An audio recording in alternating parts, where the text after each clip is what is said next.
Nathan Cooper's hand froze on the marriage certificate. Ink wet. Unsigned. Across the table, the scarred woman who'd stepped off that stagecoach 3 hours ago stared at him with eyes that expected nothing and feared everything.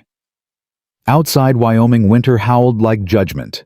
Inside, his dead wife's voice whispered what kind of man turns away a woman who's already been burned. He lifted the pen, set it down, lifted it again. The choice he made in the next 10 seconds would define the rest of his life. Before we begin, if you enjoy stories of second chances and frontier love, subscribe to this channel and hit the notification bell. Watch until the end to see how their journey unfolds and comment below what city you're watching from. I love seeing how far these stories travel. Now, let's begin. Nathan Cooper stood at his window watching the road. January cold had turned Wyoming territory into white hell. Snow covered everything. Fences, fields, the barn roof sagging under ice weight. 4 years since Abigail's wagon went off that canyon road. 4 years of silence so thick it pressed against his skull. The mail order arrangement had seemed practical when he signed those papers back in November. A woman needed security. He needed something. Someone to cook for besides himself. Someone to talk to besides horses and Ezra. A transaction both parties could understand without the mess of courtship and vulnerability. The stagecoach appeared through snow squall. Nathan's throat went dry. He touched Abigail's wedding ring in his vest pocket, couldn't wear it, couldn't bury it. He stepped onto the porch. Cold bit through his wool coat. The coach pulled up. Driver grinned down at him with something cruel in it. "Your package, Cooper." A woman descended, black dress, black veil. She moved careful, like someone expecting the ground to open beneath her. Nathan walked forward, rehearsed greeting ready. "Mr. Cooper?" Her voice was steady, controlled. Eastern accent. Educated. "I'm Margaret Hayes. Most call me Maggie." She lifted the veil. Nathan's breath stopped. The left side of her neck was a landscape of scar tissue. Puckered, twisted skin ran from her jawline down into her collar, disappearing beneath black fabric. The scarring pulled her mouth slightly crooked on that side. But her eyes, green clear, direct, held no apology. He froze. Every word died. Maggie read his face with the accuracy of someone who'd spent years being stared at. Her shoulders set. Her chin lifted. "The agency didn't tell you." Not a question. "I understand if the arrangement is void. I can return east on the next stage." Nathan's mind raced. He'd expected plain, expected practical, expected normal. This woman had survived something terrible and was still standing. Her eyes held no plea for pity, only exhausted dignity. Abigail's voice, clear as church bells. "Do the right thing, Nathan. Be better than your fear." "Agreement stands." The words came out rough. "Welcome to Cooper Ranch, Miss Hayes." Her surprise was visible, slight widening of eyes, quick intake of breath. The driver spat tobacco into snow. "Good luck, Cooper. You'll need it." Nathan reached for her trunk. Small, light. Everything she owned fit in one box. Maggie walked past him toward the house. Back straight, despite obvious exhaustion from days of travel. Nathan stood alone in his yard trunk, in hands wondering what kind of man he was about to become.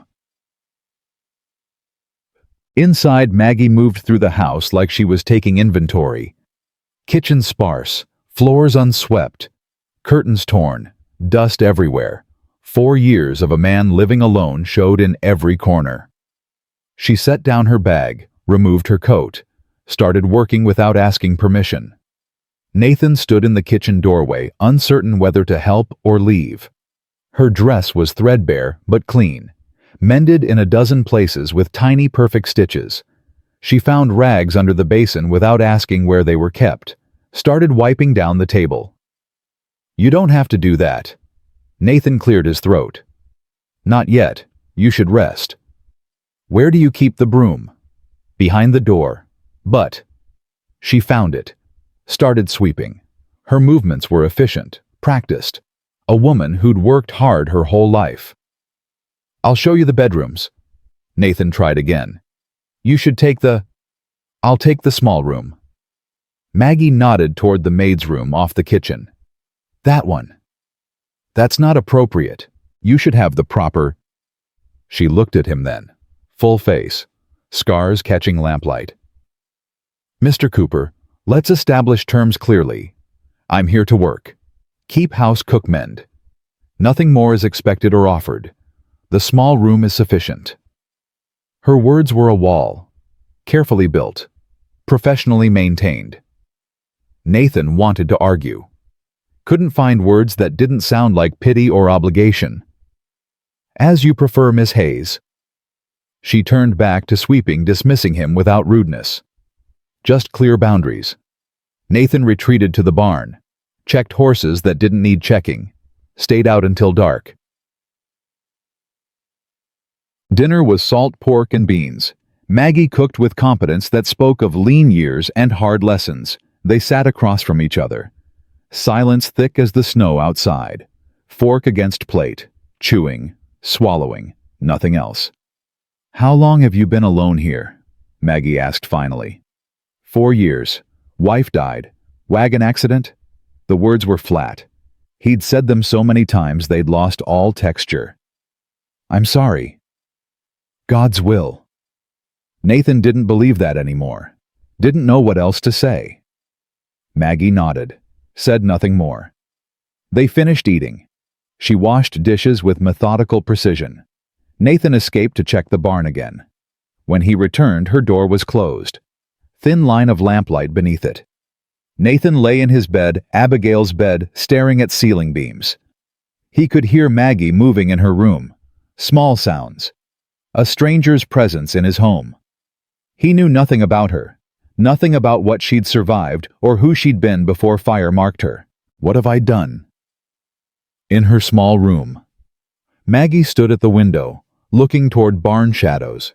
She touched her scars, old habit, checking they were still there, still defining her. 1 week, she whispered to her reflection. If he sends me back, I'll go west. California, maybe. Somewhere no one knows me. She'd survive. She always did. 3 days passed. They established routine without discussing it. Nathan woke before dawn, made coffee, left a cup on the table for her, went to tend cattle. Maggie rose at first light, found coffee waiting, cooked breakfast, left a plate warming in the oven for when he came in. They ate separately more often than together. When they did share meals, conversation was sparse. Snow's letting up. Good for the cattle.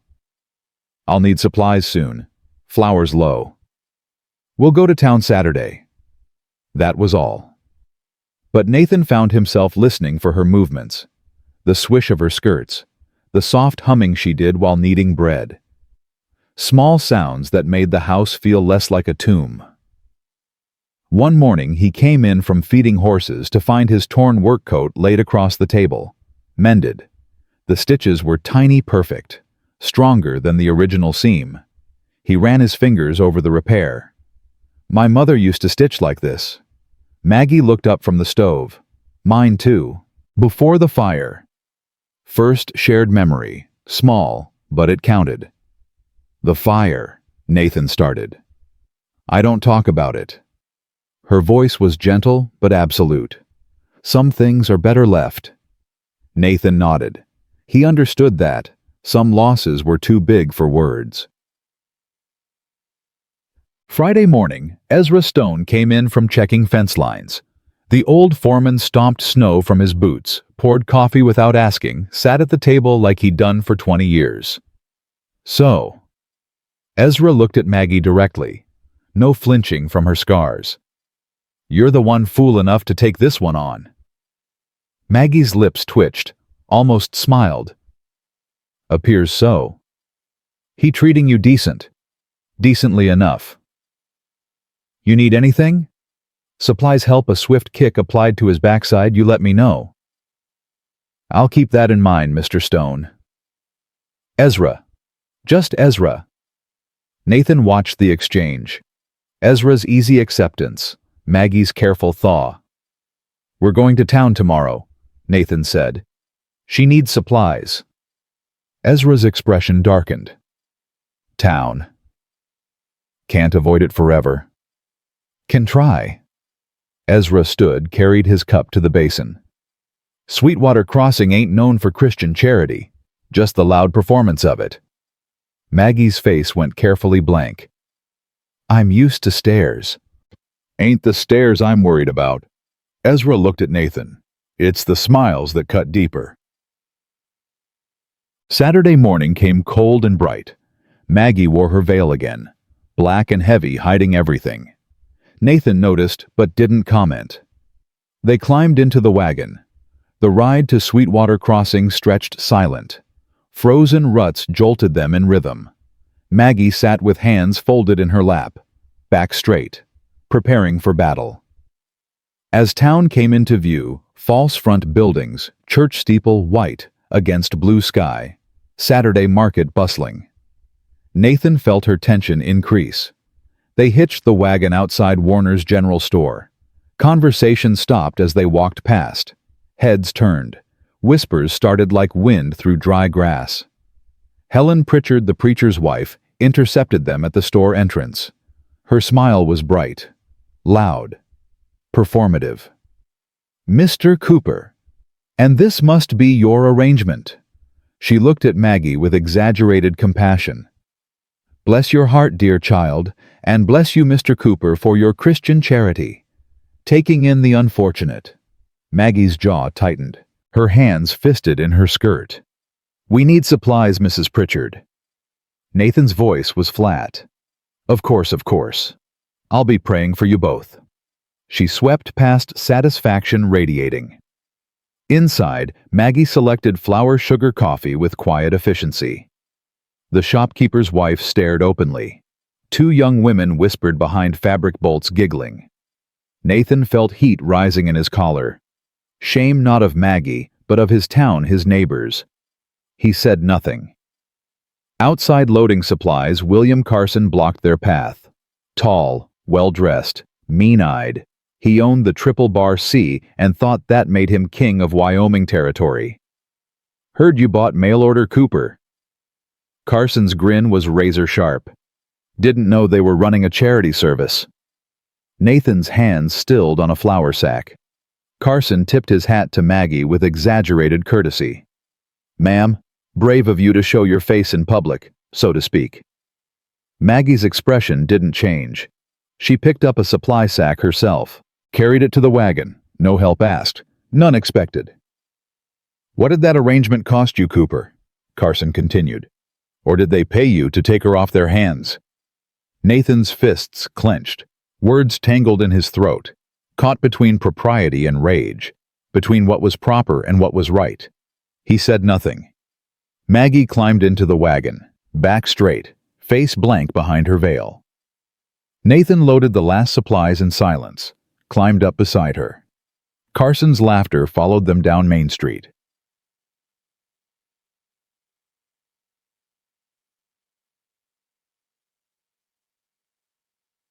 The ride home was longer than the ride in. Miles of silence.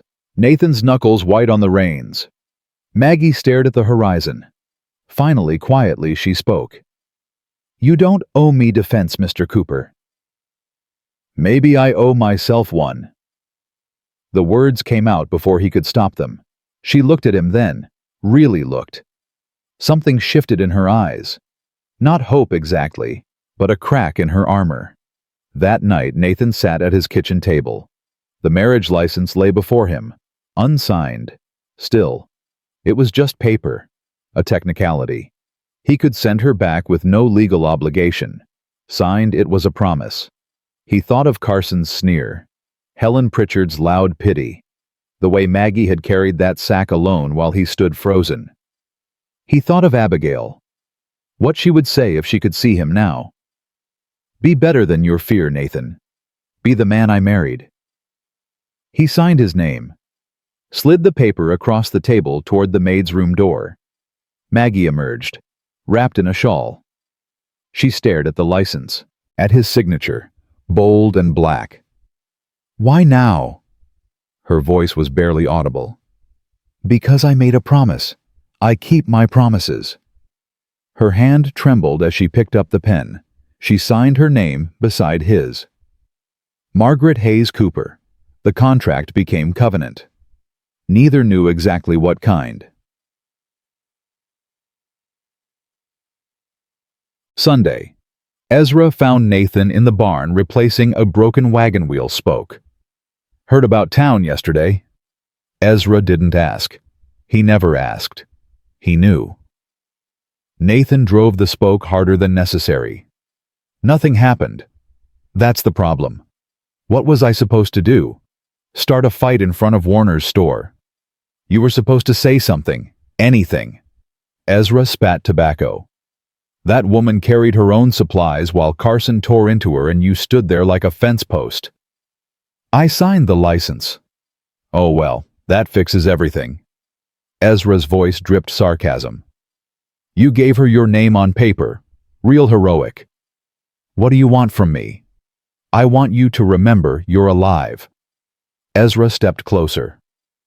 Abigail died. That's truth. But you're still breathing. And that woman in there? She's still breathing too. Both of you got scars. Difference is hers show and yours don't. Nathan's throat tightened. I don't know how to do this.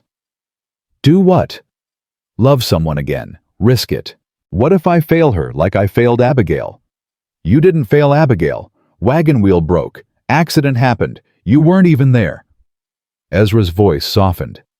But you're failing Maggie right now. Every time you freeze up, every time you let them tear into her while you say nothing, that's failure. Real failure. The words landed like hammer blows. Nathan set down his tools, put his head in his hands. I'm scared. I know, son, but scared and alive beats safe and dead. So, that evening, Nathan came in from the barn to find Maggie at the stove, cooking stew. The kitchen smelled like onions and beef, and something that reminded him of home. She'd removed her veil. Her hair was pulled back simply, scars visible. She'd stopped hiding at least here. Smells good, he offered. Old recipe. My mother's. You don't talk about her much. Your family. Maggie stirred the pot, silent for a long moment. There's not much to tell. They died in the fire that gave me these. She touched her neck. Father, mother, younger brother. I was the only one who got out. Nathan's chest tightened.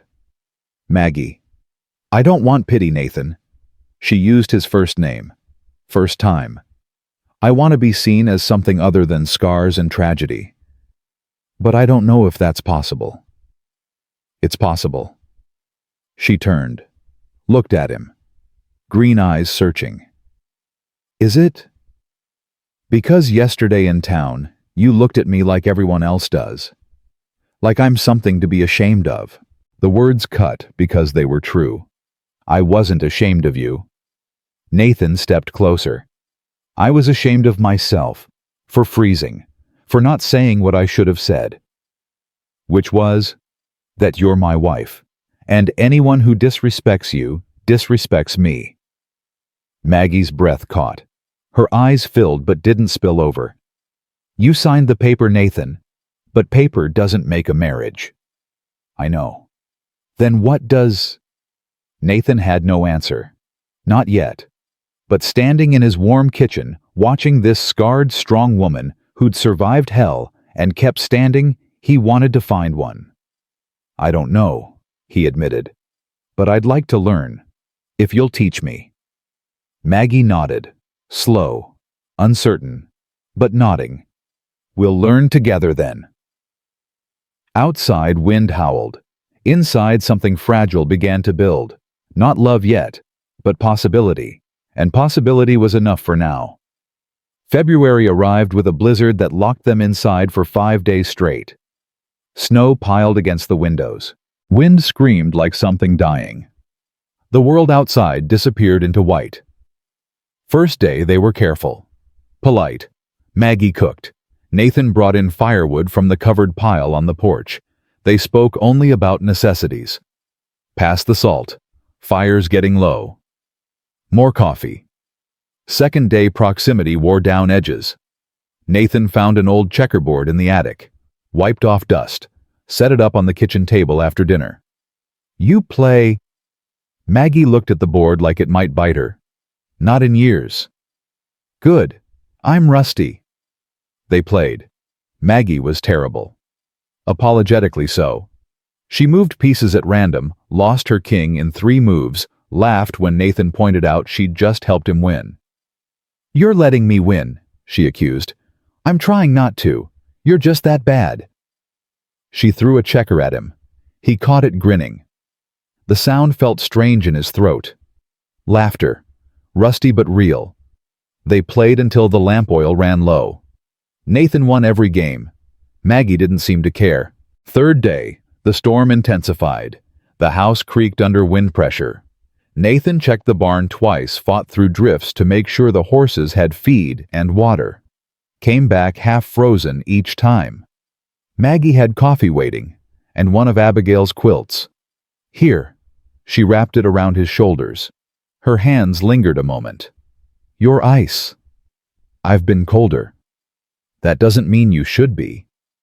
Something in her voice made Nathan look up. Her face was close, scars visible in lamplight. She didn't pull away, didn't hide.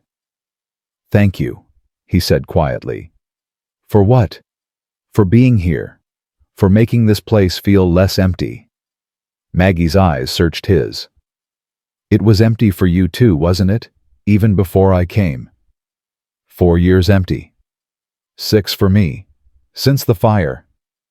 They stood like that, close, the quilt around his shoulders, her hands still touching the fabric.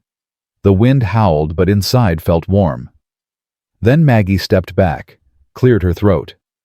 I found some books, in the bedroom. Would you like me to read aloud? Nathan nodded. Couldn't trust his voice. They sat by the fire. Maggie read from a volume of poetry Abigail had loved. Wordsworth, Tennyson. Her voice was soft, educated, beautiful.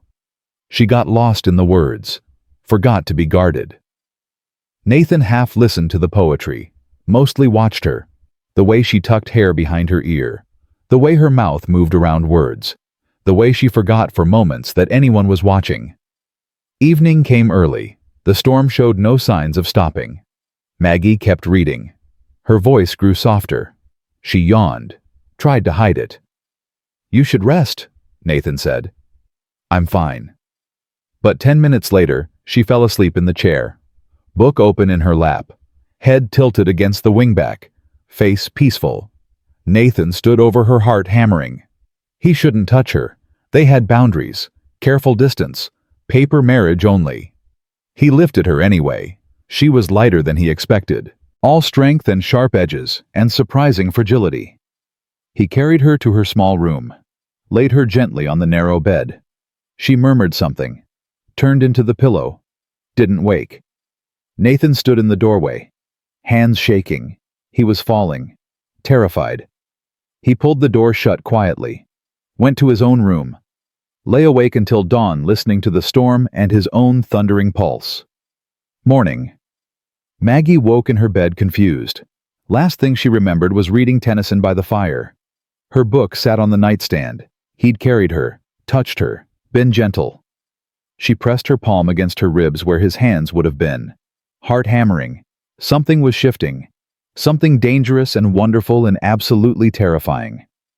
In the kitchen, Nathan poured coffee with unsteady hands. The ground had shifted beneath him. No going back now. 4th day. The storm finally broke. Pale sun emerged. The world was buried under 4 feet of snow. Drifts reached the porch roof. They dug out together. Nathan shoveled. Maggie carried buckets of snow away from the door. Their breath came in white clouds. Their hands were numb, but they worked side by side in comfortable rhythm. We should check the cattle, Nathan said. Make sure they found shelter in the canyon. I'll come with you. It's a hard ride, deep snow. I can ride Nathan. I'm not made of glass. He looked at her, bundled in coat and scarf, determined, strong. No, you're not. They rode out together, horses struggling through drifts. The cattle had huddled in the canyon's lee, mostly protected. Nathan counted heads, none missing. Relief flooded through him. On the ride back, Maggie's horse stumbled. She didn't fall, but came close. Nathan was beside her in seconds, steadying her mount. You all right? Fine, just ice. But his hand stayed on her arm, even after the horse was steady, even after she was clearly safe. Their eyes met, held. Maggie pulled away first, cheeks flushed. We should get back. It'll be dark soon. That evening, they sat by the fire, warm and exhausted. Maggie mended one of Nathan's shirts. He whittled a new handle for the barn door latch. Comfortable silence. Then Maggie spoke. Quiet. Almost too quiet to hear. I thought I'd be alone forever, after the fire. I thought no man would ever look at me as anything but damaged. Nathan's knife stilled. You're not damaged. Look at me, Nathan. I am looking.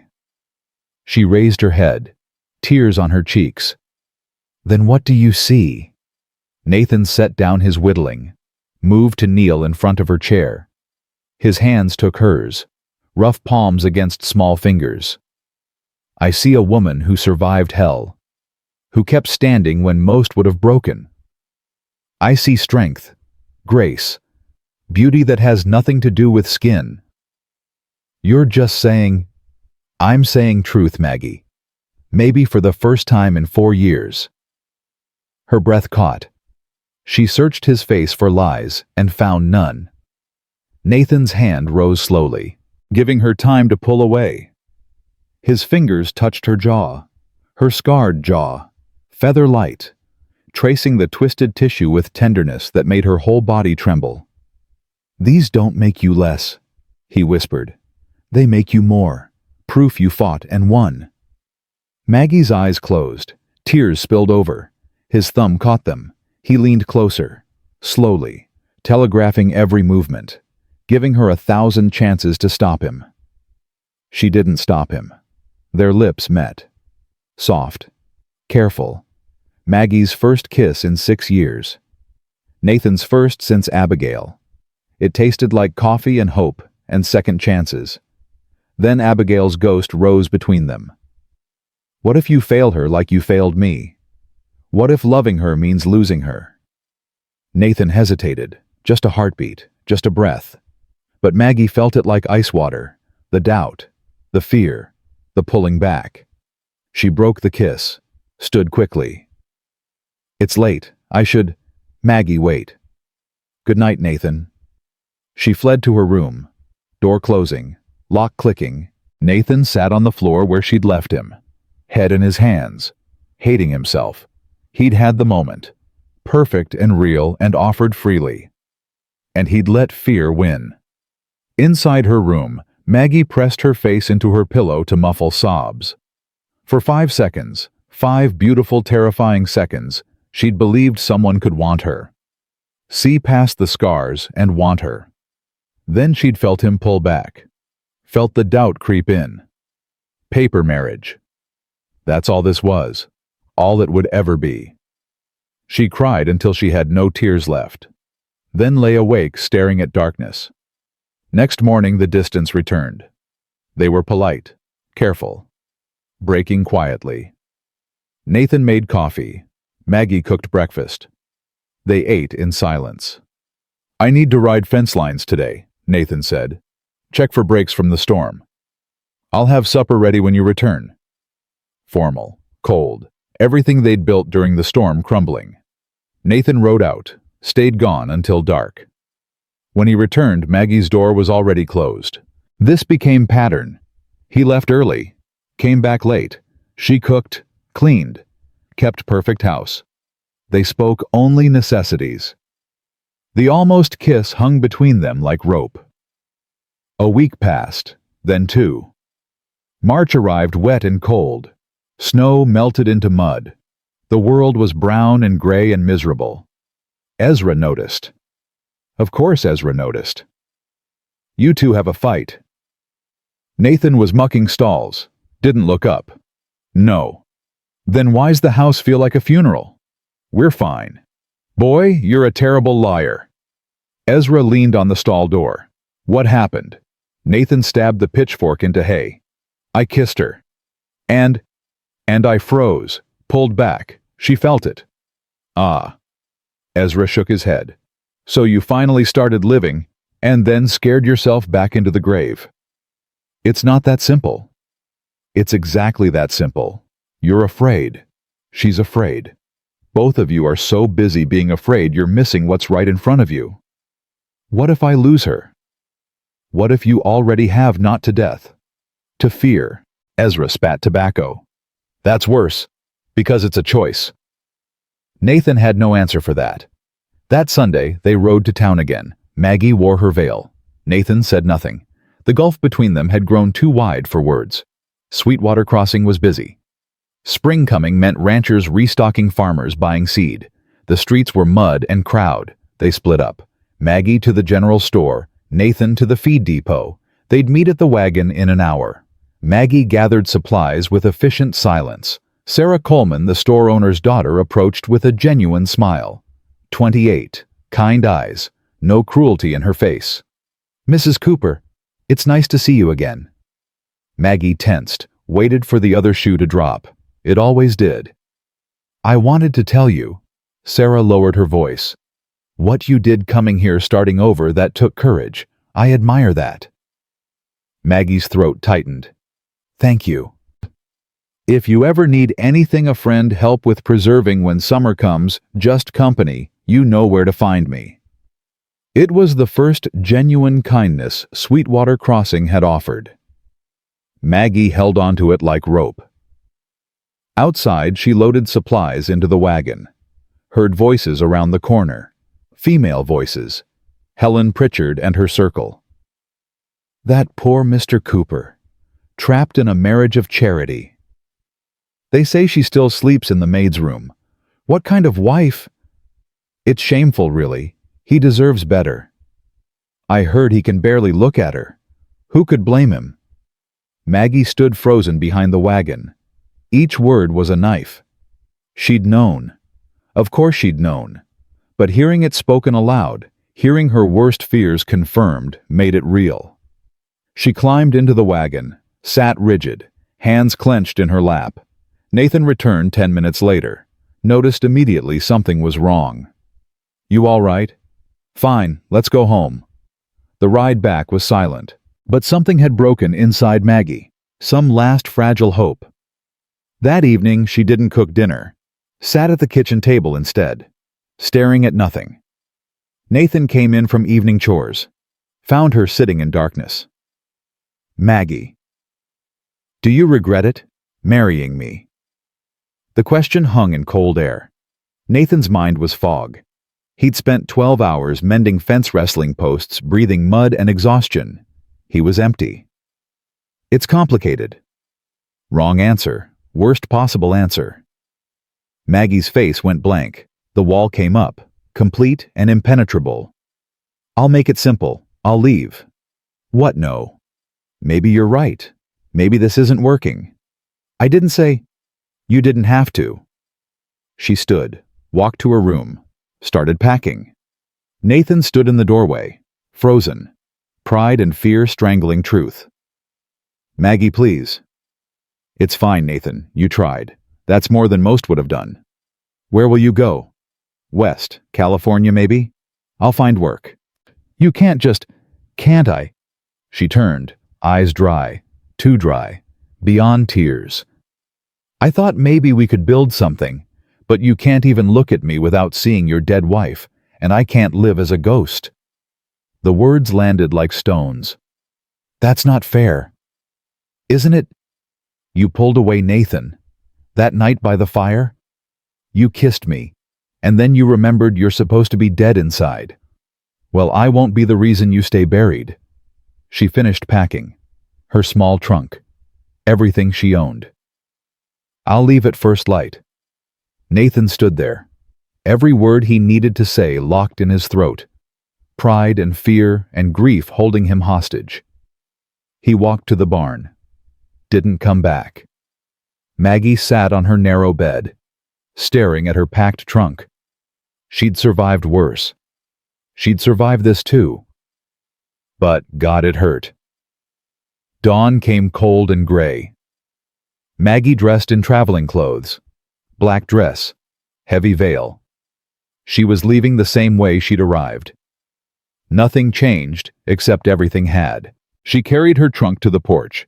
Nathan was in the barn. She could see lamplight. He didn't come out. She started walking. Town was 6 miles. She'd walked farther. Nathan watched from the barn loft window, watched her become small on the horizon, watched her disappear into morning fog. His chest felt carved out. Ezra found him there an hour later, still watching empty road. "You just let her go." Nathan couldn't speak. "You damn fool." Ezra's voice was hard. "That woman loved you, and you let her walk because you're too scared to love back. She's better off." "Don't." Ezra's voice cracked like whip. "Don't lie to yourself. She's not better off. You're not better off. You're both just alone again. And this time, it's your choice. Your failure." The words shattered something in Nathan. He crumpled, put his head in his hands, shook. "I don't know how to do this." "Then you figure it out. Fast. Because that woman's walking to town in the cold, and you're sitting here feeling sorry for yourself. It's too late. It's only too late when one of you is dead, and last I checked you're both still breathing. Barely. But there's time." Ezra gripped his shoulder. "Question is, you gonna use it or waste it?" Nathan looked at the empty road, thought about Maggie walking alone, thought about returning to this empty house. Empty bed, empty life. Thought about Abigail. But for the first time he heard her clearly. Not the ghost he'd built from guilt. The real Abigail. The woman who'd loved life and grabbed it with both hands. "Stop hiding, Nathan. I didn't die so you could bury yourself. Live. Please. For both of us." He stood, wiped his face, looked at Ezra. "What do I do?" "You saddle that horse, you ride to town, and you tell her the truth. All of it. No fear, no holding back." Ezra smiled, rare and genuine. "And you pray she's fool enough to give you another chance." Nathan was moving before Ezra finished speaking. In town, Maggie sat in the boarding house. One room, narrow bed, window overlooking Main Street. The stagecoach east left tomorrow morning. She had a ticket. Helen Pritchard had offered a position. Paid companion to an elderly widow in Philadelphia. Respectable work. Kind work. Prison with better walls. Maggie stared at the ticket. Her future. Safe. Small. Alone. Sarah Coleman knocked on her door around noon. "May I come in?" Maggie nodded. Too tired to talk. Too empty. Sarah sat on the bed beside her. "What happened?" "Nothing happened. That's the problem." "You love him." Not a question. Maggie didn't bother denying. "Doesn't matter. He's not ready. Maybe never will be. And you're just giving up." "I'm being realistic. I can't make someone love me, Sarah. I can't force him to see past his fear." "No, but you can fight for yourself, for what you want." Sarah took her hand. "Running away is easier, but you don't strike me as someone who takes the easy path." Maggie laughed, bitter. "You don't know me. I know you survived fire that killed your family. I know you traveled across country alone to marry a stranger. I know you walked 6 miles this morning rather than ask for a ride. That's not someone who gives up, Maggie. That's a fighter." The words cracked something open in Maggie's chest. What if I fight and lose? What if you don't fight and spend the rest of your life wondering what if? Maggie closed her eyes, exhausted, terrified. But Sarah was right. Running was easy. She'd done easy. Where had it gotten her? Nowhere. Just alone in different places, I don't know what to do. You stay. At least until he has a chance to come for you. If he doesn't... Sarah squeezed her hand. Then you leave knowing you tried. But you don't run before the fight's over. Maggie nodded. Slow. The stagecoach ticket lay on the nightstand. She didn't tear it up. But she didn't hold it either. Outside, hoofbeats pounded. Someone was riding hard. Both women moved to the window. Looked down. Nathan Cooper rode into town like demons were chasing him. Mud flying. Horse lathered. He dismounted in front of the church without hitching. Ran up the steps. Church bells rang. Sunday service was starting. Maggie's heart stopped. What's he doing? Sarah smiled, slow and knowing. Fighting. Maggie ran. Down the boarding house stairs out into the street. Sarah right behind her. They reached the church just as Nathan pushed through the doors. Inside, 50 faces turned. Reverend Pritchard stopped mid-sermon about duty and sacrifice. Helen Pritchard clutched her Bible. William Carson sat in the back pew smirking. Nathan stood in the doorway, hat in hands, chest heaving, mud splattered to his knees. His eyes scanned the congregation. Found Maggie in the back. She'd just slipped through the door, veil thrown back, face bare, breathless. Time stopped. Nathan walked down the center aisle. Boot heels echoing on wood floor. Every eye followed him. Whispers rose like wind through wheat. He stopped in front of Maggie, close enough to touch. Didn't reach for her yet. Margaret Hayes Cooper. His voice carried, clear, steady. I'm a coward and a fool. Maggie's eyes went wide. The entire church held its breath. I was scared to love again. Scared I'd fail you like I failed Abigail. Scared that loving you meant I'd lose you too. He stepped closer. But I was wrong. I didn't fail Abigail. And letting you walk away this morning, that was failure. Real failure.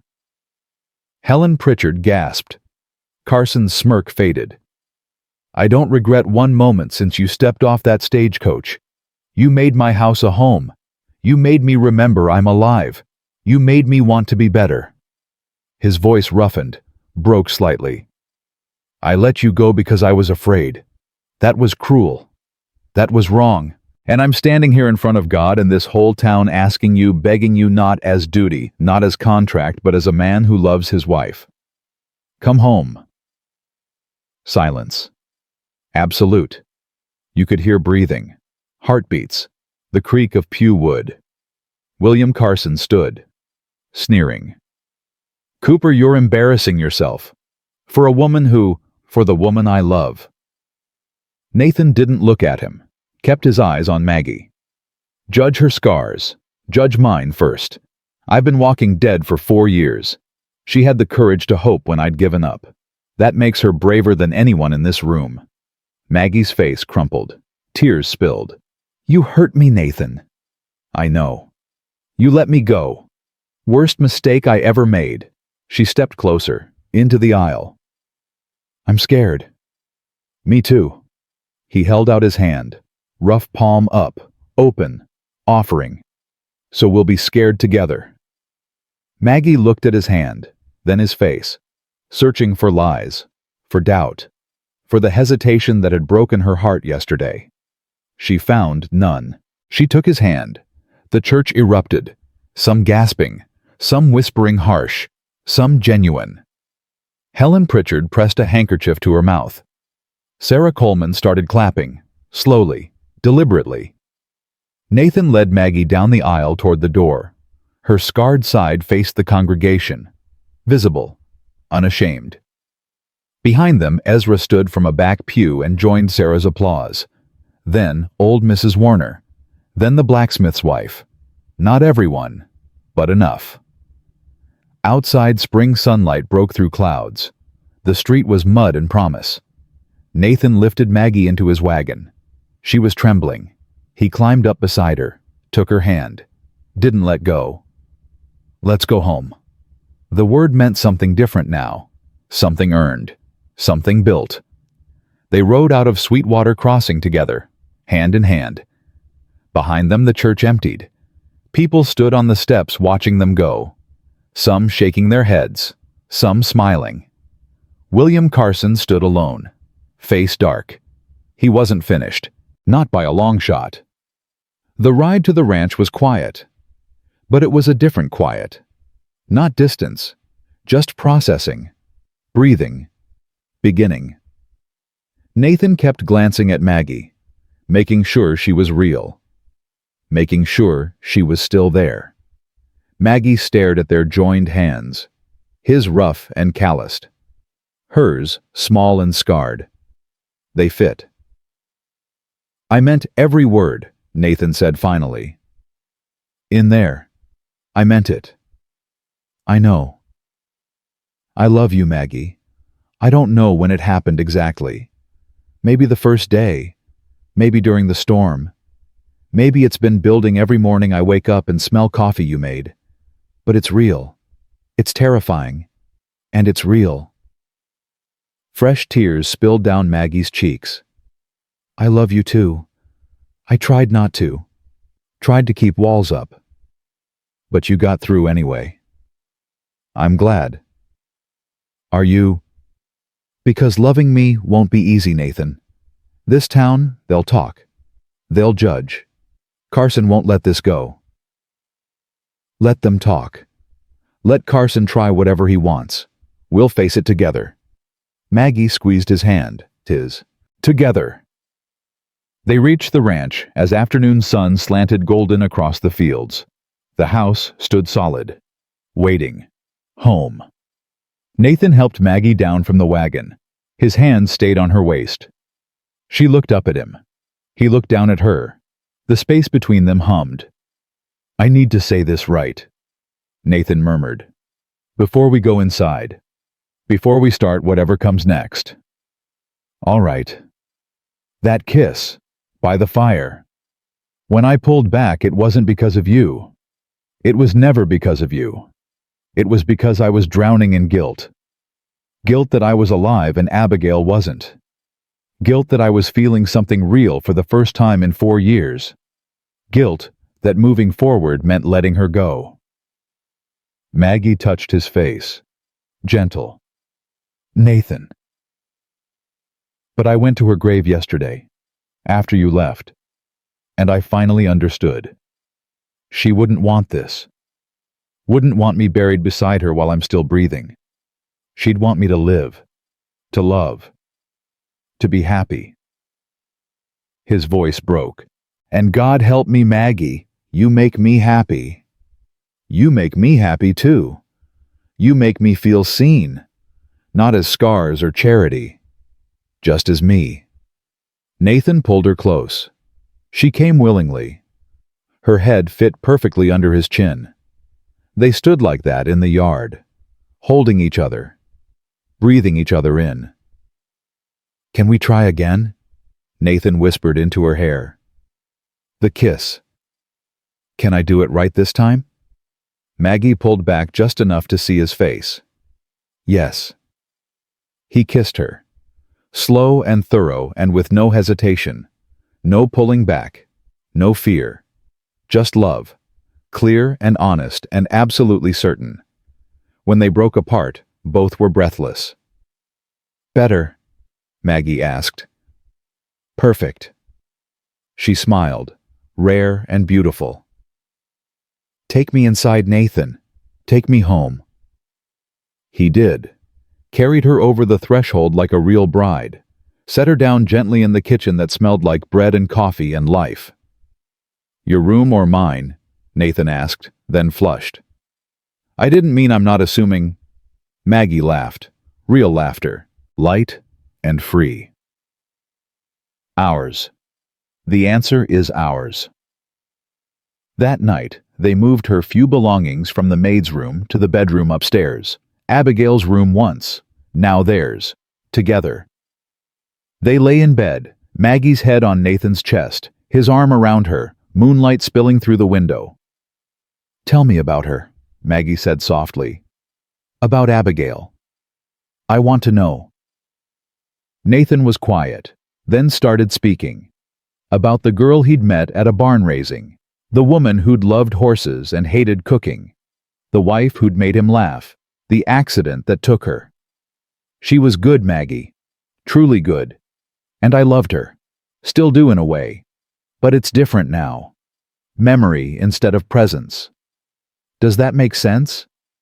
Yes, I loved my family. Still do.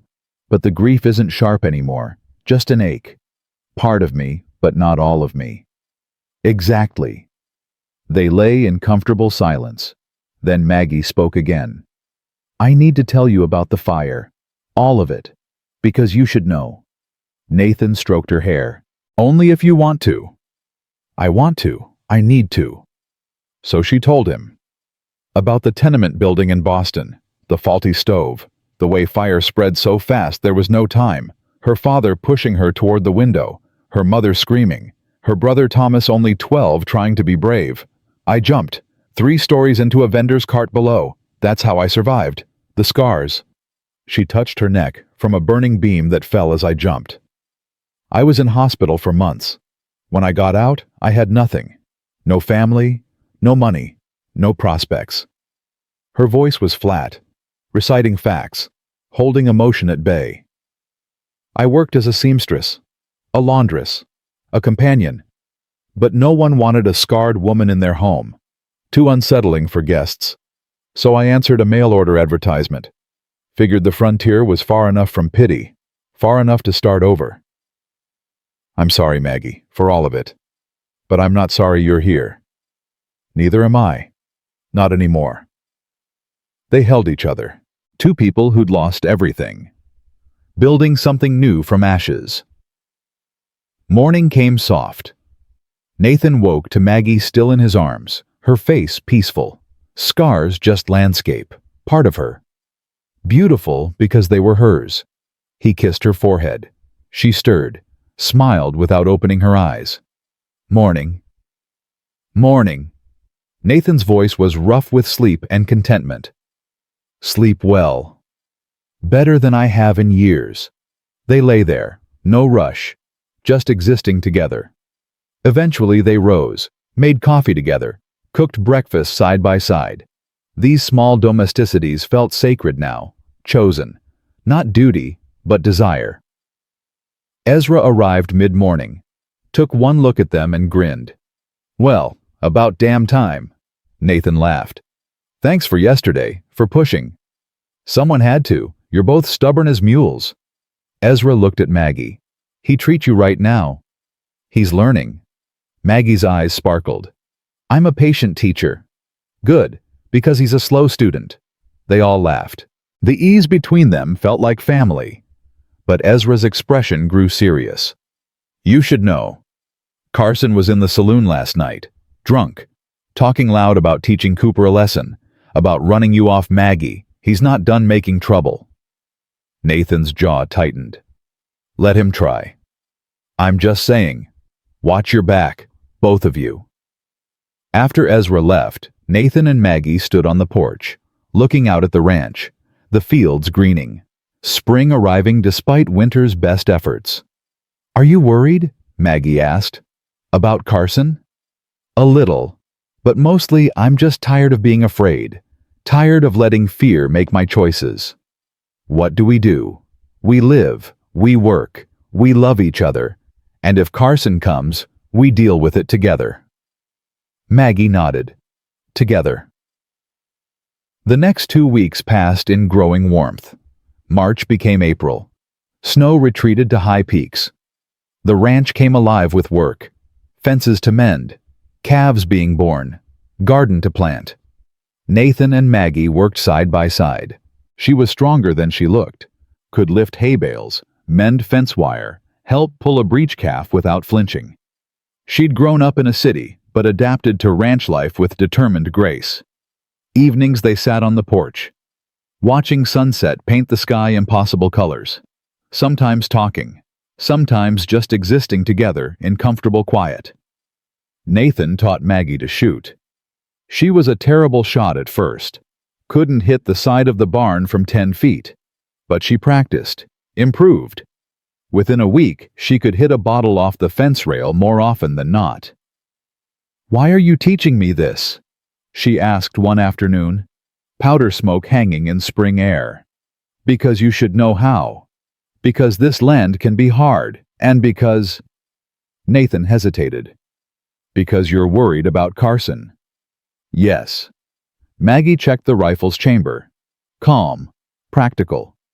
Then teach me to be good at it, not just adequate." So he did. They rode to town the following Saturday. Together. No veil this time. Maggie's face bare, head high. The whispers came. Of course they came. But there was a new quality to them. Not just pity or scorn, curiosity, respect, some of it grudging. But there. Sarah Coleman greeted them warmly, invited them to dinner the following week. Helen Pritchard nodded, cool but civil, small victories. William Carson was at the feed depot. He watched them with cold eyes, said nothing, but his presence was a threat. "Careful, Cooper," the depot owner muttered. "Carson's been talking to his men, planning something." "Let him plan." But Nathan felt the weight of it, the gathering storm. They rode home in afternoon sun. Maggie was quiet, thoughtful. "What are you thinking?" Nathan asked. "That happiness is precarious, that just when you find it something tries to take it away. We won't let it. Can we stop it, though? Men like Carson, they have power, money, influence. They don't have what we have, which is truth, love, each other." Nathan took her hand. "That's stronger than money." Maggie wanted to believe him, tried to, but fear lingered. That night they made love for the first time since the church, slow and tender and full of whispered promises. Afterward, wrapped in each other, Maggie felt safer than she'd ever felt. But safety is always temporary. 3 nights later, fire. Nathan woke to smoke, Maggie screaming. He bolted upright, disoriented. The barn was burning. They ran outside in nightclothes. Flames roared orange against black sky. The horses were screaming inside. "Get water!" Nathan shouted, already running toward the barn door. "Nathan, don't!" But he was inside, smoke choking, heat searing. He got to the first stall, threw it open. The horse bolted past him toward safety. Second stall. Third. The smoke was too thick. He couldn't see, couldn't breathe. A beam cracked above him, started to fall. Someone grabbed his shirt, hauled him backward. Ezra. The old man had come running from his cabin. "It's too late. Get out." They stumbled into night air, gasping, coughing. Maggie was there, tears streaming. She threw a blanket over Nathan's smoking shirt. "Are you insane?" she sobbed. "You could have died. The horses are out, all of them, but you nearly—" Her voice broke. Nathan pulled her close. They watched the barn burn. There was nothing to do but watch. The fire was too hot, too big. By dawn, it was smoking ruins. The horses were safe in the corral, but the barn, 20 years of work, was gone. And in the ashes, they found the evidence. Kerosene cans, deliberately placed. This was no accident. Ezra picked up a can. His face was stone. "Carson." "You don't know that," Nathan said. But he knew. "Who else? He's been making threats. And this—" Ezra gestured at the ruins. "This is a message." Maggie stood apart, staring at the ashes. Her face was white, haunted. Nathan went to her. "Maggie, it's my fault." Her voice was hollow. "He's doing this because of me, because you chose me. No, he's doing this because he's cruel, because he wants my land and thought destroying us would make me sell." "Same thing. If you'd never married me—" "Stop." Nathan gripped her shoulders, firm but gentle. "This isn't on you. This is on him, and we're going to prove it." But proof was hard to find. The kerosene cans had no markings. No witnesses came forward. Carson had been in town that night playing cards at the saloon. Witnesses confirmed it. Perfect alibi. But everyone knew. The whole territory knew. Carson had hired men to do his dirty work while he sat in public view. The sheriff came out, looked at the evidence, shook his head. "I'm sorry, Cooper. Without witnesses or proof, Carson ordered it. There's nothing I can do." "So he just gets away with it." "I didn't say that. I said there's nothing I can do legally. But if something were to happen to Carson's property, say a fence line broke and his cattle wandered onto railroad land, I might be slow to investigate." It wasn't justice, but it was something. That night, Nathan and Maggie sat in their kitchen, exhausted, defeated. "We could leave," Maggie said quietly. "Start over somewhere else, California, Oregon, somewhere Carson's reach doesn't extend. Run away. Survive. There's no shame in it." Nathan was silent a long time, then shook his head. "This is our home, our land. We fought too hard to build this. I'm not giving it to him." "Then what do? We rebuild, we stand. We show him we can't be broken." Maggie's eyes filled. "I'm scared, Nathan." "Me too. But we're scared together, remember?" She nodded, took his hand. "Together." The next morning, wagons started arriving. Ezra had spread word. Neighboring ranchers came with lumber. The blacksmith brought tools. Sarah Coleman's father organized a barn raising. Even people who'd whispered and judged showed up to help. Because this was frontier law. You might not like your neighbor. But when disaster struck you, helped. It's how everyone survived. They worked for 3 days. Men hauling beams. Women cooking food. Children running supplies. The new barn went up fast. Not as big as the old one, but solid, strong, built by community hands. William Carson rode past on the 3rd day. Watched from a distance. His face was dark.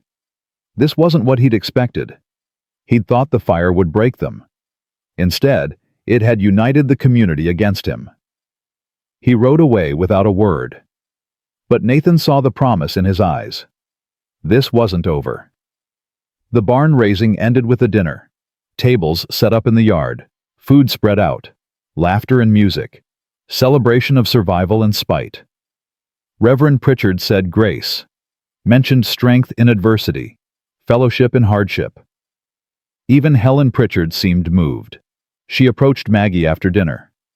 "Mrs. Cooper, I owe you an apology." Maggie blinked, surprised. "I judged you, harshly.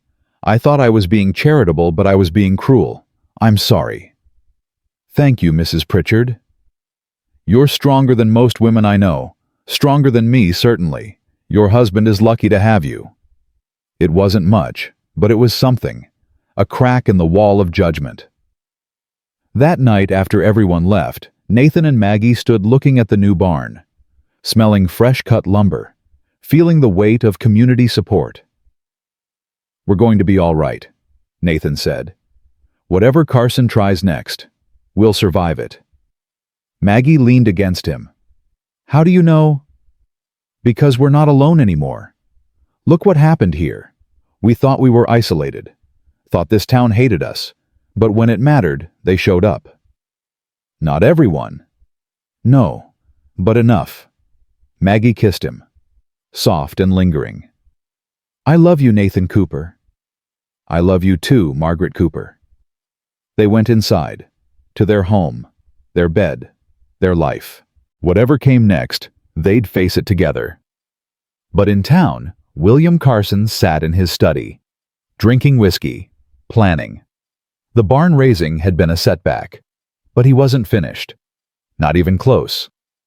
He'd waited years for Cooper's land. He could wait longer, and when he struck again, it would be devastating. He smiled into his glass. Cold, cruel, patient. The war was just beginning. May arrived with warmth that made the whole territory breathe easier. The garden they'd planted together exploded with growth. Tomato plants climbed their stakes, beans wound up poles, lettuce and radishes pushed through dark soil, everything green and alive and thriving. Maggie spent mornings in the garden, hat shading her face, dirt under her fingernails. Nathan would watch her from the porch, sometimes coffee cup in hand, just watching her work. The way she moved, the way she belonged here now, completely. "You planning to work or just admire the view?" she called one morning, catching him staring. "Can't I do both?" She laughed, threw a clod of dirt at him.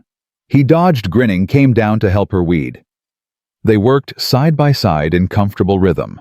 No words needed, just presence. "I never thought I'd have this," Maggie said quietly, pulling weeds from around carrot tops. "A home, a garden, someone who looks at me like you do." "Like what?" "Like I'm not broken, like I'm whole." Nathan's hand covered hers in the dirt. "You've always been whole, Maggie. Some of us just needed time to see it." She kissed him then, soft and quick, tasting like spring and hope.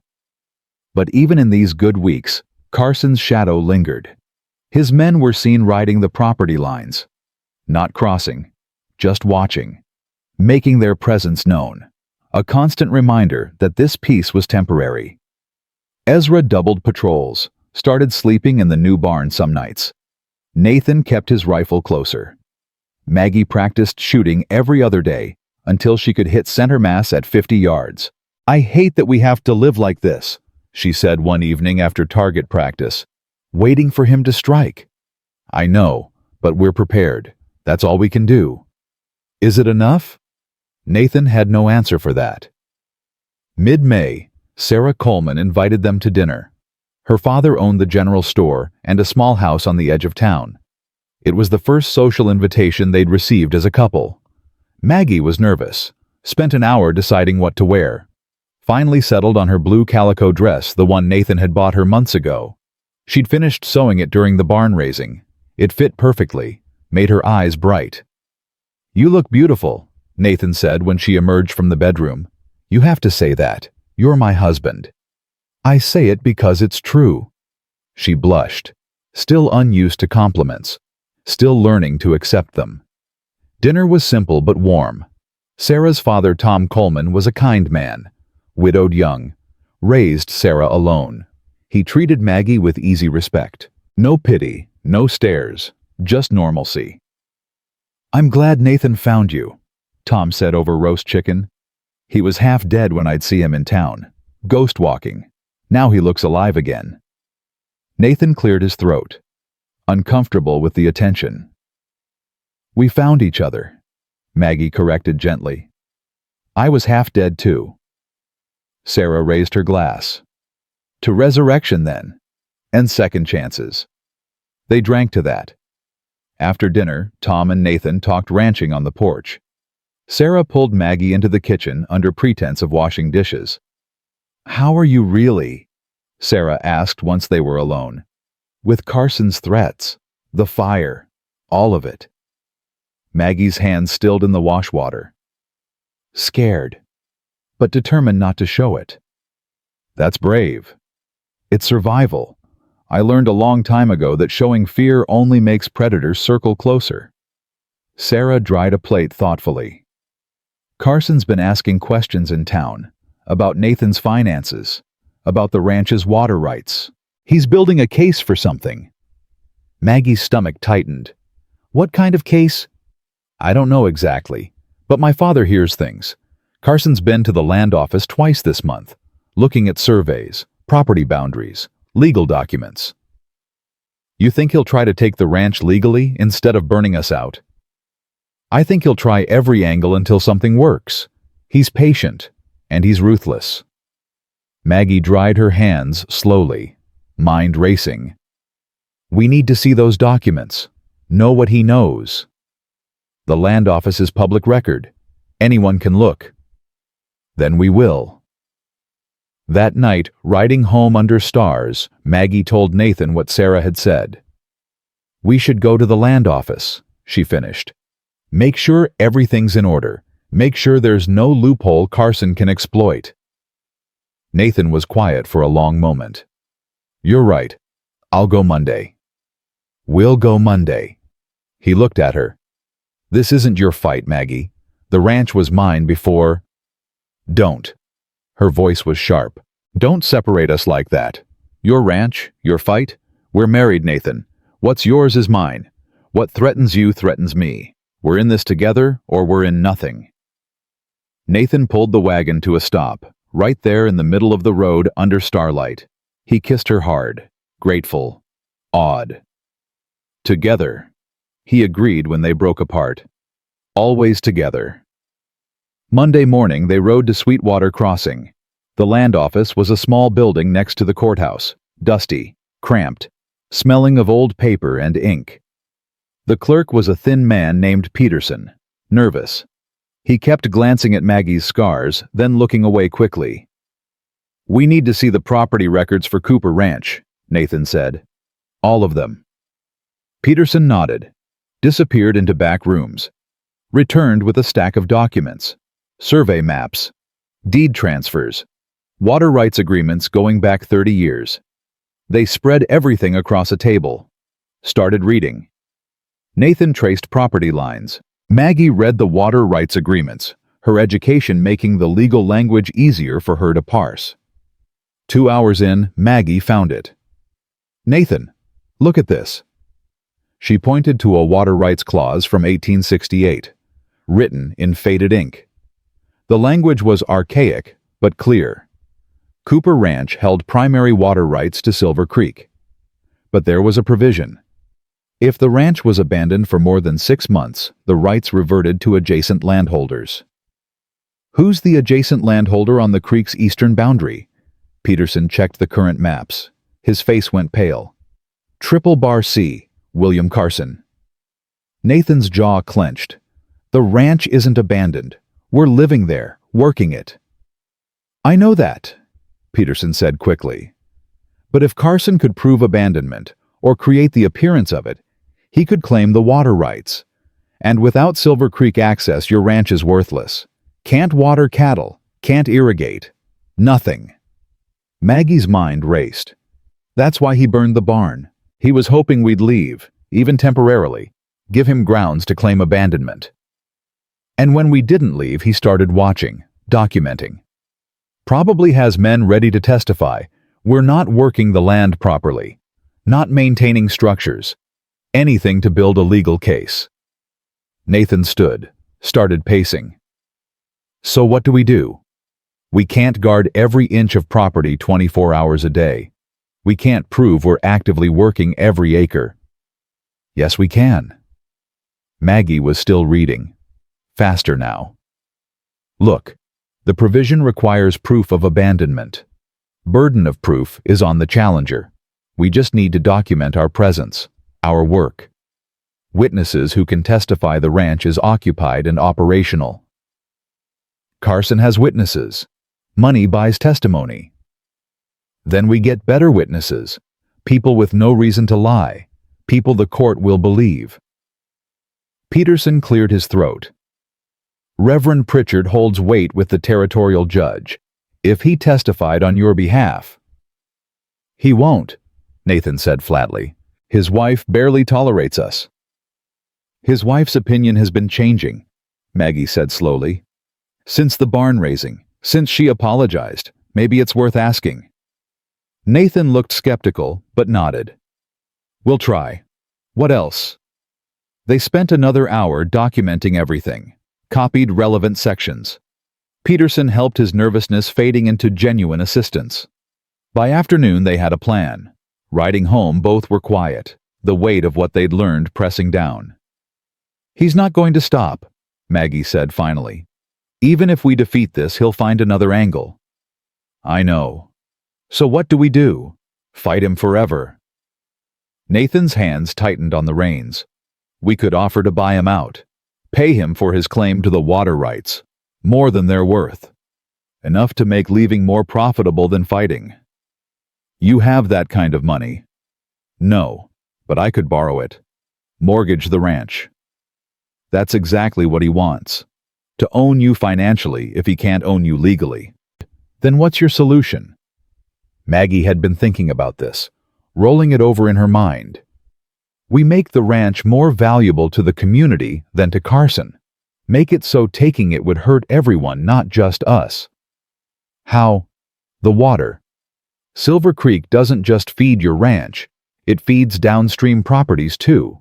Small homesteads, family farms. If Carson takes the water rights, he could cut off everyone. We make sure everyone knows that. Make sure they understand that our fight is their fight. Nathan looked at her. Really looked. You're brilliant. I'm practical. I learned a long time ago that survival means making allies. That Sunday, they went to church, sat in their usual pew near the back. Reverend Pritchard's sermon was about stewardship, about responsibility to community, about standing against greed. He never mentioned Carson by name. He didn't have to. After service, they approached him. Helen stood beside him, watchful but not hostile. Reverend Mrs. Pritchard, may we speak with you privately? They moved to the Reverend's small office. Nathan explained everything, the water rights provision, Carson's legal maneuvering. What was at stake not just for them but for every small rancher and farmer downstream. Pritchard listened. His face grew grave. You're asking me to take sides in a legal dispute. We're asking you to tell the truth, Maggie said. To testify that our ranch is occupied and operational, that we're productive members of this community, that's all. Helen spoke up. James, if Carson takes those water rights, half the families in this congregation will suffer. The Johnsons' farm, the Martinez homestead, even the church relies on downstream water for our garden. Pritchard looked at his wife. Something passed between them. A conversation without words. All right, he said finally. If it comes to court, I'll testify. But I'll also speak with Carson. Try to reason with him. Appeal to his better nature. He doesn't have one, Nathan said. Everyone has one. It's just a matter of finding it. They left the church with one ally secured. It wasn't enough. But it was a start. Over the next 2 weeks, they worked tirelessly. Nathan and Ezra documented every fence repair, every bit of maintenance, every head of cattle. Maggie kept meticulous records, dates, details, witnesses when possible. They invited neighbors to dinner, casual, friendly, building relationships. Each visitor was a potential witness. Each conversation was an investment in community support. Sarah Coleman became a close friend, visiting twice a week, helping Maggie with preserving, with sewing, with the 1,000 tasks that kept a ranch running. Her presence was solidarity. Her friendship was armor. But Carson was working too. His men were everywhere, watching, documenting, building their own case. One evening in early June, Ezra came in from patrol looking troubled. What is it? Nathan asked. Found fence cut in the north pasture. 20 head of cattle gone. Rustlers? Worse. The cattle are on railroad land. Technically, you're responsible for keeping them off it. Railroad can fine you, impound the herd. Nathan's face went dark. Carson. Has to be. Fence was cut clean, professional, and the timing's too convenient. So we round them up, bring them back, pay the fine if we have to. It's not that simple. Railroad agent was already there when I found them. Said he'd been tipped off. He's documenting everything, building a case that you're not maintaining your property, not controlling your stock. More ammunition for Carson's abandonment claim. Exactly. Maggie had been listening from the kitchen. She came out now, wiping her hands on her apron. Then we don't just defend, we attack. Both men looked at her. Carson's been prodding us, testing us, waiting for us to make a mistake. So we stop reacting and start acting. What are you suggesting? Nathan asked. We file our own legal claim, formally document the ranch's operations, get it notarized, submitted to territorial records, force Carson to challenge us publicly instead of lurking in shadows. That could provoke him into doing something worse. He's already doing worse. At least this way we control the narrative. We make the first move. Ezra grinned, rare and fierce. I like it. Put him on defense for once. Nathan looked between them. His wife and his oldest friend, both ready to fight, both refusing to back down. All right, we'll do it. But we need a lawyer, someone who can't be bought. There's a man in Laramie, Ezra said. Jeremiah Cross. He's honest. Doesn't take cases unless he believes in them. Then we ride to Laramie tomorrow, all three of us. That night, Nathan and Maggie lay in bed, neither sleeping, the weight of what was coming pressing down. I'm scared, Maggie whispered into darkness. Me too. What if we lose? What if Carson takes everything? Nathan pulled her closer. Then we start over, somewhere else, together. The ranch is just land, Maggie. You're what matters. You're what I'd fight for. What I'd leave everything for if it came to that. She turned in his arms, kissed him, deep and desperate and full of love. I don't want to leave. This is our home. I want to stay. I want to fight. Then we fight. They made love that night with urgency born of uncertainty, holding each other like the world might end tomorrow. When it was over, they lay tangled together, breathing hard, hearts thundering in unison. I love you, Maggie said. Whatever happens, however this ends, I love you. I love you too. More than I thought I could love anything after Abigail. You brought me back to life, Maggie. Gave me a reason to keep breathing. She pressed her face into his chest, held on tight. Outside wind moved through new grass. Stars wheeled overhead. The ranch slept. But tomorrow they'd ride to Laramie. Tomorrow they'd fight back. Tomorrow they'd stop being victims and become warriors. But tonight they were just Nathan and Maggie, two scarred people who'd found each other against all odds, two hearts beating as one. That was enough. That would always be enough. In town, William Carson sat in his study, reading reports from his men, the cut fence, the cattle on railroad land, the increasing financial pressure he was putting on Cooper's credit at the bank. Everything was proceeding according to plan. Cooper was bleeding money, spending on lawyers and documentation and fighting battles on multiple fronts. Soon he'd be desperate. Desperate men made mistakes. And when Cooper made his mistake, Carson would be there, ready to take everything. He smiled, poured another whiskey, raised his glass to his own reflection in the dark window. To patience, he said aloud, and to victory. But Carson didn't know about Laramie, didn't know about Jeremiah Cross, didn't know that Nathan and Maggie had stopped playing defense. The war he thought he was winning was about to change. The rules he thought he controlled were about to shift. And the couple he thought he was breaking was about to show him exactly how strong people become when they fight for love instead of land. The game was changing, and Carson had no idea. They rode for Laramie at dawn, 3 riders against the rising sun, Nathan, Maggie, and Ezra. The journey took 2 days. 2 days of hard riding and camping under stars and talking strategy around small fires. Jeremiah Cross practiced law from a second-floor office above a saddle shop. He was 50, gray-bearded, with eyes that missed nothing. He listened to their story without interrupting, read through the documents they'd brought, asked sharp questions that cut to the heart of matters. Finally, he leaned back in his chair, steepled his fingers. Carson's case has weaknesses. The abandonment provision requires 6 months of documented neglect. You've been there continuously. That alone defeats his claim. But he's building circumstantial evidence, Maggie said. The cut fence, the railroad incident, financial pressure. He's trying to create the appearance of a failing operation. Exactly, which means we don't just defend against abandonment. We go after him for harassment, destruction of property, conspiracy to defraud. We make him the defendant.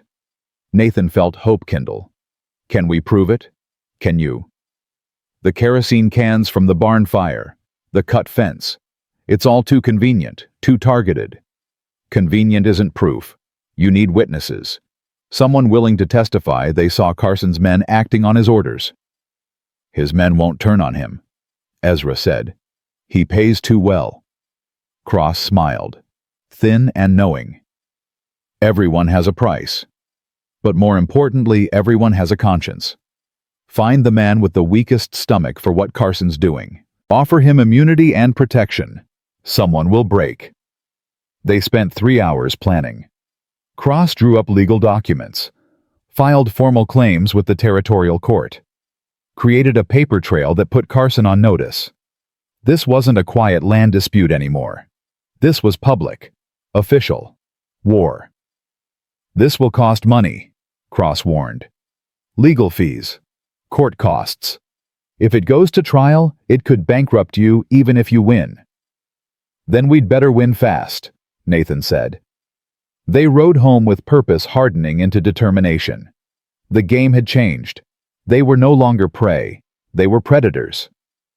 But when they arrived at the ranch on the third day, everything was wrong. The house was untouched. The barn stood solid. But the cattle were gone. All of them. 200 head. Vanished. Ezra found tracks. Dozens of horses. Heading north toward the mountains. Professional rustlers. Or men pretending to be. Carson, Nathan said, voice flat, dead. We don't know that, Maggie started. Yes, we do. The timing's too perfect. We file legal papers and suddenly lose our entire herd. That's not coincidence. Even if it's him, we can't prove it. Then we find proof. Nathan was already moving, checking his rifle, loading saddlebags, preparing to ride. What are you doing? Maggie demanded. Going after them. Those cattle are our livelihood. Without them, we have nothing to sell. No income. Can't pay Cross. Can't pay the mortgage. Carson wins by default. You can't track a rustling crew alone. They're 3 days ahead. They could be anywhere. Then I'll search until I find them. Nathan. I'm going, Maggie. Don't try to stop me. She grabbed his arm, hard. I'm not stopping you. I'm coming with you. Absolutely not. It's not a request. They faced each other, wills clashing.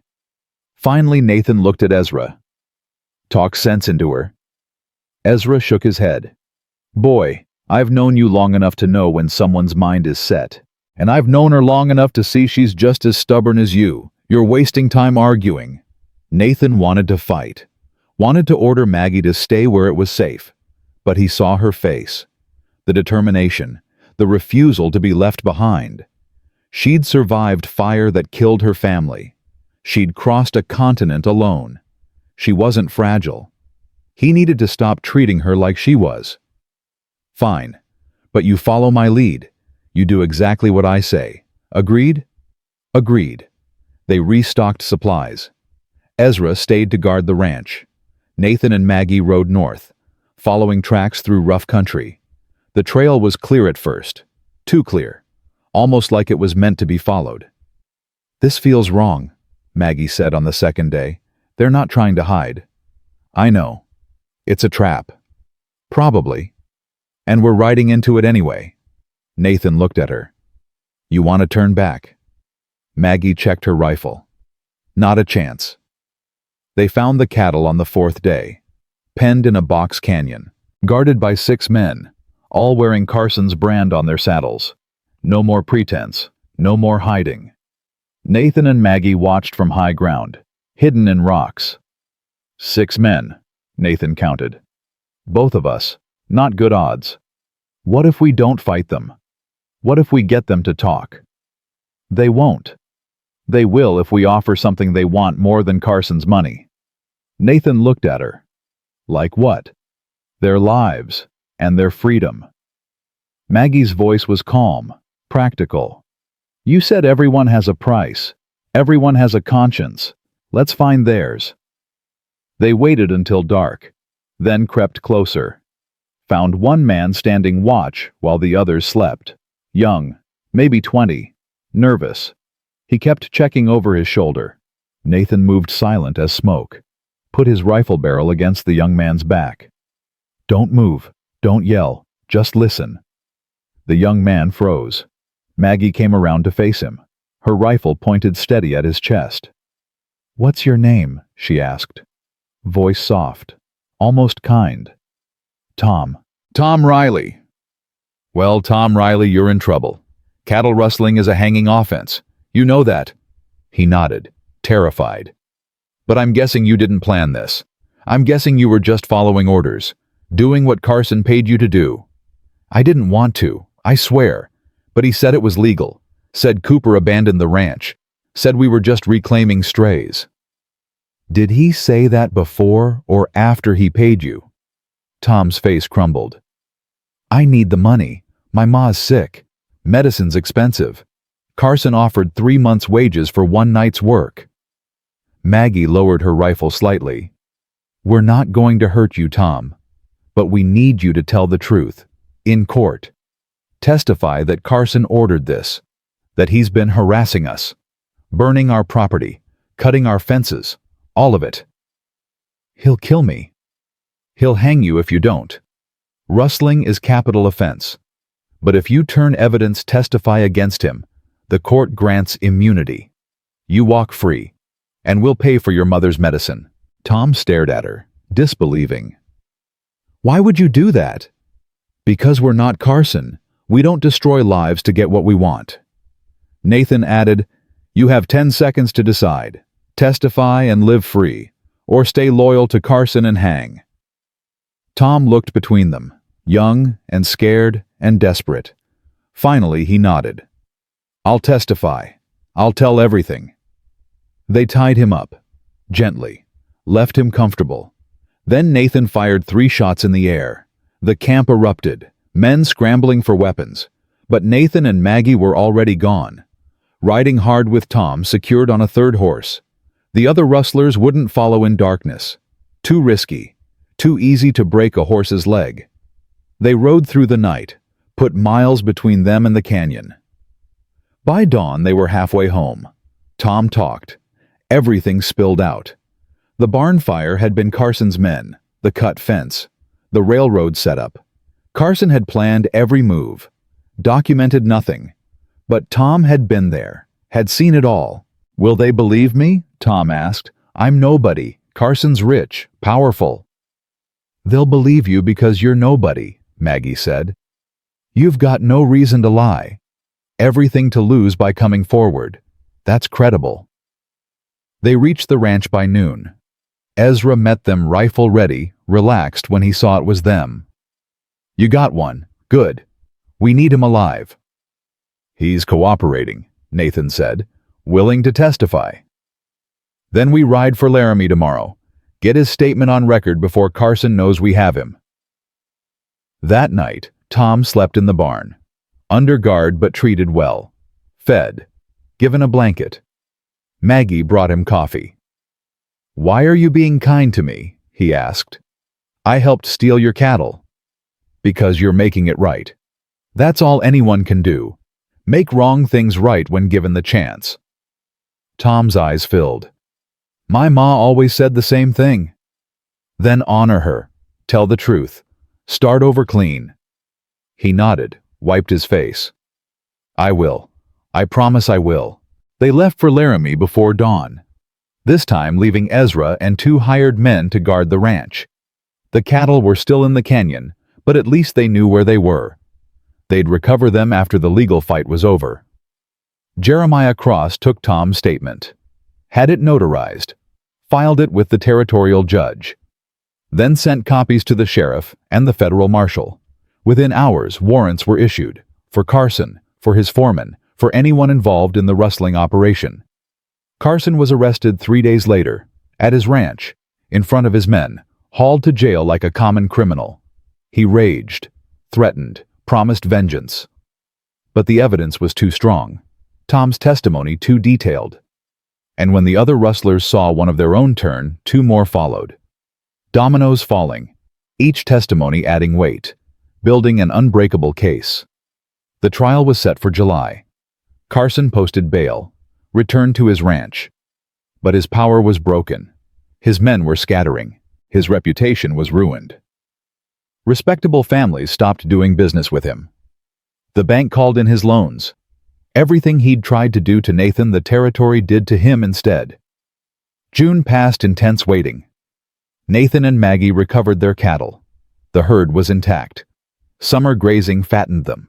By fall, they'd be ready to sell. The ranch breathed easier. But the trial still loomed. July arrived hot and dry. The courtroom in Laramie was packed. Everyone from Sweetwater Crossing came.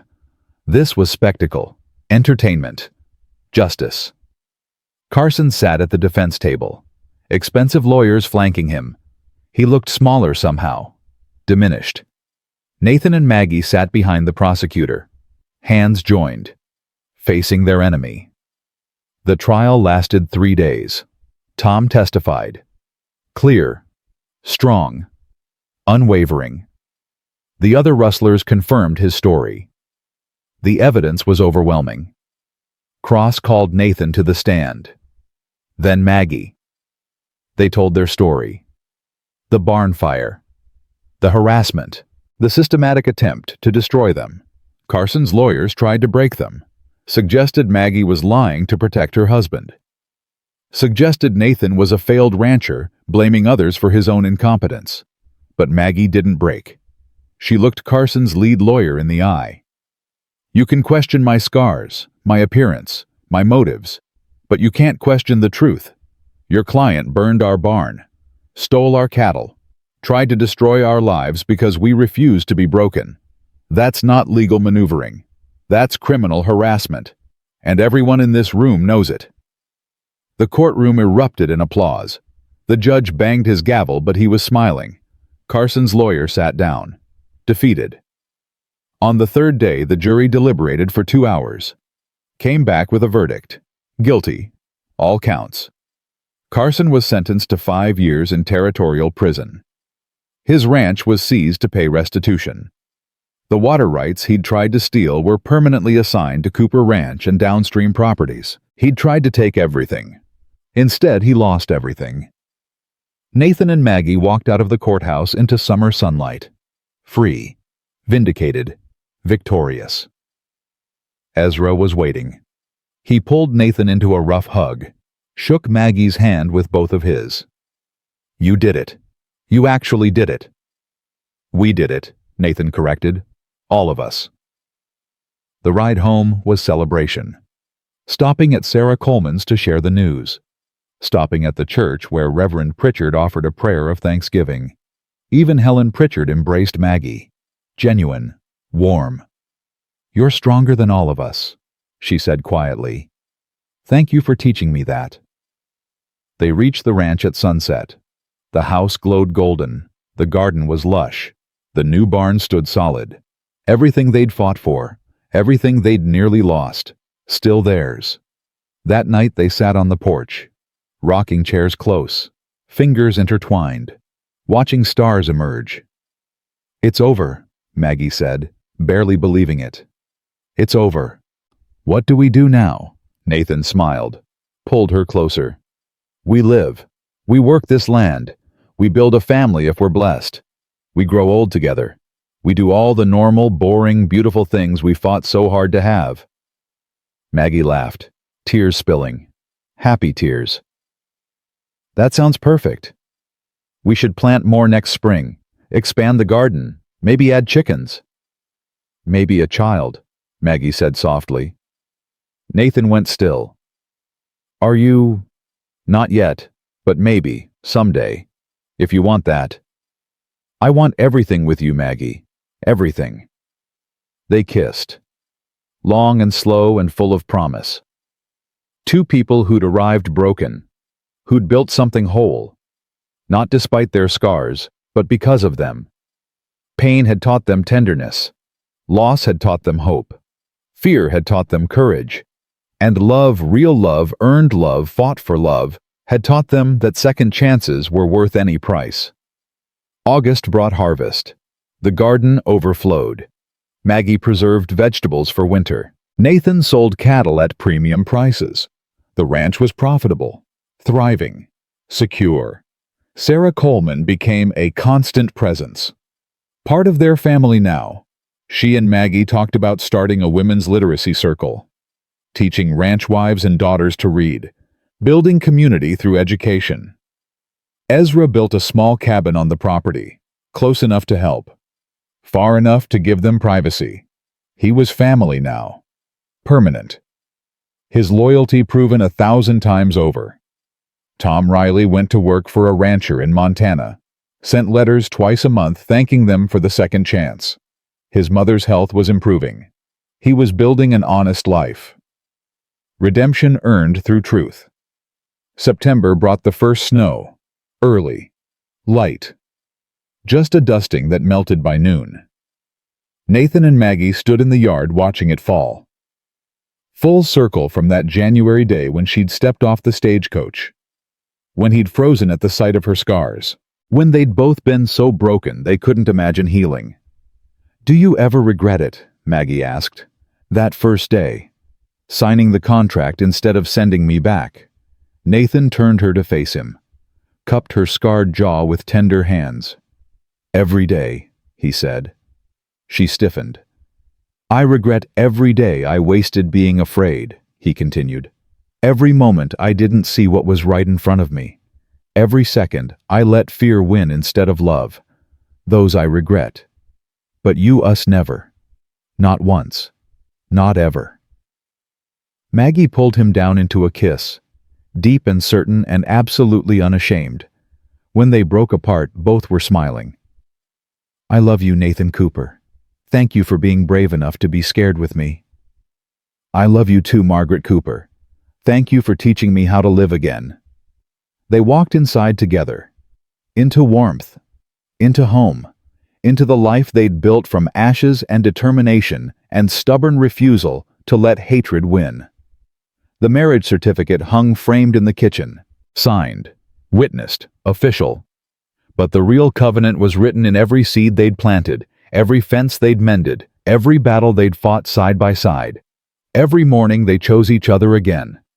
The story that started with a scarred woman and a frozen man ended with a love that would outlast mountains. A partnership forged in fire and proven in blood.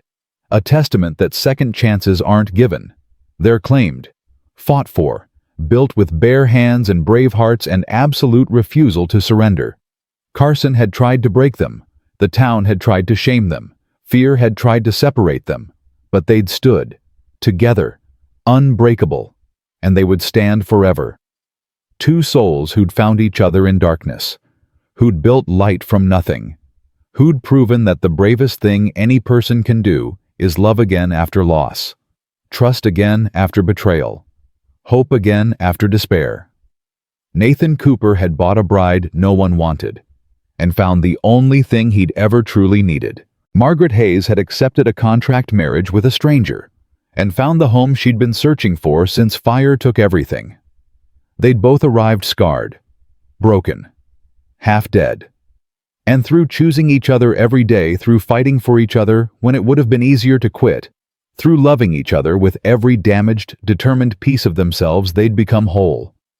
The Wyoming winter would come again. Snow would bury the land. Wind would howl through long nights. But inside their ranch house, there would be warmth, laughter, love. The eternal spring of two people who'd survived their winters and earned their forever. And that was everything. That was enough. That was the only thing that ever mattered.